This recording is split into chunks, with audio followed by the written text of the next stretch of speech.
அனைவருக்கும் வணக்கம். ஸ்ரீ பாரதி நாணயங்கள் சேகரிப்பு சங்கம். நாணயங்களை சேகரிப்போம், பணத்தாளர்களை பாதுகாப்போம். இந்த நாணயங்களை ஏன் சேகரிக்கணும், அதுக்கான சிறப்புகள் என்ன அப்படிங்கிறதுக்காக நம்ம இந்த வீடியோவை பார்க்க போகிறோம்.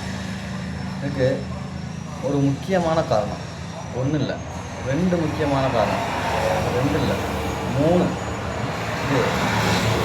முக்கியமான காரணம் இருக்குது. அதில் 3வது காரணம் ரொம்ப முக்கியமான காரணம்.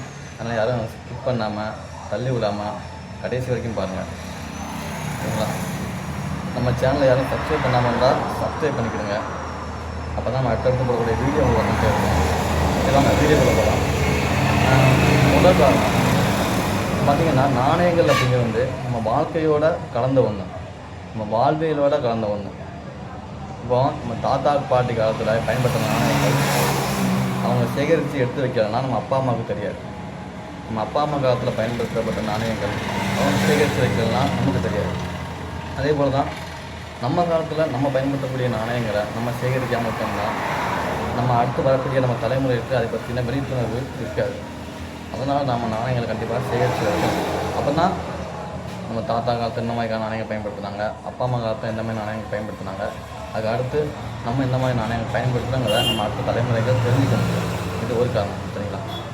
2வது பார்த்திங்கன்னா, இந்த நாணயங்கள் அப்படின்னு பார்த்திங்கன்னா, நாணயங்களை வந்து சேகரிக்கிறது மூலமாக நம்ம நாட்டோட வரலாறையே தெரிஞ்சுக்கலாம்.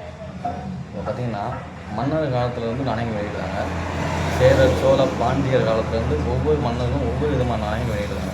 இப்போ ஒவ்வொரு மன்னர்களும் தங்களுக்கான ஒவ்வொரு குறியீடுகள் வச்சுருப்பாங்க. இப்போ மீன் சிம்பல் போட்ட ஒரு நாணயம் வெளியிட்டிருப்பாங்க, வில்லம்பு சின்னம் போட்ட ஒரு நாணயம் வெளியிட்டிருப்பாங்க, யானை படம் போட்டு ஒரு நாணயம் வெளியிட்டிருக்காங்க. அந்த மாதிரி ஒவ்வொரு அரசர்களும் ஒவ்வொரு நாணயங்கள் வெளியிட்டிருக்காங்க. அப்போ நம்ம அதை சேகரித்து வைக்கும்போது இந்த நாணயங்கள் எந்த மன்னரோட காலத்தில் வெளியிட்டது அப்படிங்கிறத பற்றி நம்ம ஈஸியாக தெரிஞ்சுக்கலாம். அதுக்கான ஒரு நல்ல ஒரு இது நாணயங்கள் சேகரிக்கிறது மட்டும்தான் நம்ம பண்ண முடியும். இப்போ மன்னர் காலத்து பிரிட்டிஷ்காரங்க வந்தாங்க, அவங்க எந்த மாதிரி நாணயங்கள் வெளியிட்டாங்க, அப்புறம் சுதந்திரம் அடைஞ்சதுக்கப்புறம் நம்ம இந்தியாவில் எந்த மாதிரி நாணயம் வெளியிட்டோம் அப்படிங்கிறத ஒவ்வொரு வரலாறையும் நம்ம மன்னர் காலத்துலேருந்து இப்போ வரைக்கும் உள்ள வரலாறை நம்ம எந்த எளிமையாக தெரிஞ்சுக்கிறோம்னா இந்த நாணயங்கள் ஒரு சிறந்த வழி, சரிங்களா? அது 2வது காரணம். 3வது காரணம் நான் சொன்ன பார்த்தீங்களா, 3வது வந்து இந்த நாணயங்களை போய் சேகரிக்கிறது அப்படிங்கிறது இன்றைக்கோ நேற்றோ திடீர்னு யாரும் உருவாக்கல. நாணயங்கள் சேகரிப்பு அப்படிங்கிறது ராஜாக்கள் காலத்துலேருந்தே இருக்குது. இந்த நாணயங்கள் சேகரிப்பு அப்படிங்கிறது ராஜாக்களின் பொழுதுபோக்கு, ஹாபி ஆஃப் கிங்ஸ் அப்படின்னு தான் சொல்கிறாங்க. இப்போ ராஜாக்கள் தங்களோட நாணயங்கள் கஜானா வச்சுருப்பாங்க. அது மட்டும் இல்லாமல் மற்ற நாட்டு அரசர்கள் என்ன மாதிரி நாணயங்கள் வெளியிட்டிருக்காங்க, அவங்க என்ன மாதிரியான நாணயங்கள் பயன்படுத்துகிறாங்க அப்படிங்கிறதுக்காக, அதை தெரிஞ்சுக்கிறதுக்காக அவங்க வெளிநாட்டு நாணயங்களையும் மற்ற அரசர்கள் நாணயங்களும் வாங்கி அதை பத்திரப்படுத்தி கஜானாவில் வச்சு சேகரிச்சிருக்காங்க.